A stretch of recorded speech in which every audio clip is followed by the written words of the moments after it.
imikana daawadayaal balaynu eegno wararka dheeraadka ee ka soo cusboonaaday doorashooyinka Somaliland wariyahayaga Maxamed Cabdi Sheekh Ilig oo ku sugan xarunta komishanka doorashooyinka Somaliland Maxamed bal waxaad ka warantaa waxyaabihii ka soo cusboonaaday doorashooyinka Somaliland Said aad iyo aad baad mahadsan tahay Somaliland oo guud ahaan dadka shacbiga Somaliland ay sugayaan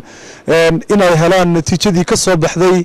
doorashadii madaxtooyada ee dhacday 13 bisha November aynu ku jirno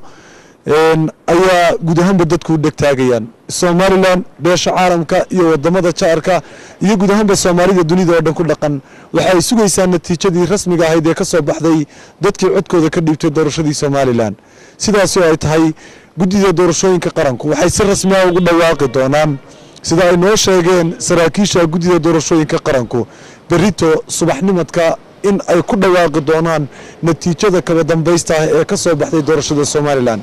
ilaa iyo maanta waxa ka socday guddiga doorashooyinka qaranka kulamo kala duwan oo ay kaga hadlayaan sidii loo dhameystiri lahaa codbixinta ay dhiibteen dadku natiijadoodii rasmiga ahayd iyadoo sad wararkayga hore baad ku maqlayseen aan idin soo gudbinay in guud ahaan gobolada kale ee Somaliland shanta gobol ee waaweyn ee Sool Togdheer Sanaag Saaxil iyo awdalba si rasmi ah loo soo dhameystiray balse ay ahayd hawsha kaliya ee taaganna magaalada Hargeysa gaar ahaan degmada oo kaliya oo ahayn inta badan gobolka Maroodi Jeex haddaba saas oo ay tahay berito haddii Allah uu doonaado guud ahaan bulshada Somaliland waxa ay sugi doonaan natiijada ka soo baxday doorashadii dalka ka dhacday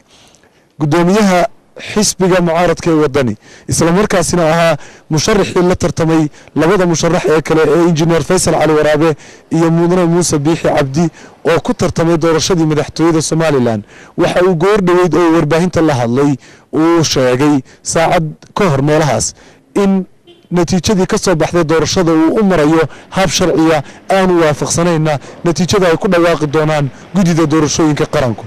marka waxaynu sugnaabo waxay tahay natiijada rasmiga ee berito waxa Home Cable TV idinku soo deyn doonana si toos ah oo live ah idinkoo goobihiina iska jooga arrimo social media YouTube-ka iyo television-ka si toos ah uga daawan doontaan guud ahaan dunida oo dhan marka guddiga doorashooyinku ay sida tooska ah ugu dhawaaqayaan iyadoo dhawaaqiduna ay ka bilaabmi doonto isla xarunta guddiga doorashooyinka qaranka ee haatan aan ku suganahay oo ah goobtan aan idinka soo tabino aalaaba wararka kala duwan ee television Home Cable TV oo idinka diyaariyay arrimaha doorashooyinkii ka dhacay Somaliland 13 bishii November waa aniga iyo Cabdishakuur Day Maxamed oo idin leh waxaan idin soo gudbin doonaa oo naga sugtaan waxay tahay wararka kale ee la xiriira arrimaha doorashada iyo waxyaabaha muhiimka ah ee ku soo kordha iyo cid arrimahaasi ka hadasha iyo natiijada rasmiga marka natiijada hordhaca marka lagu dhawaaqo ay guddiga doorashooyinka ku dhawaaqaan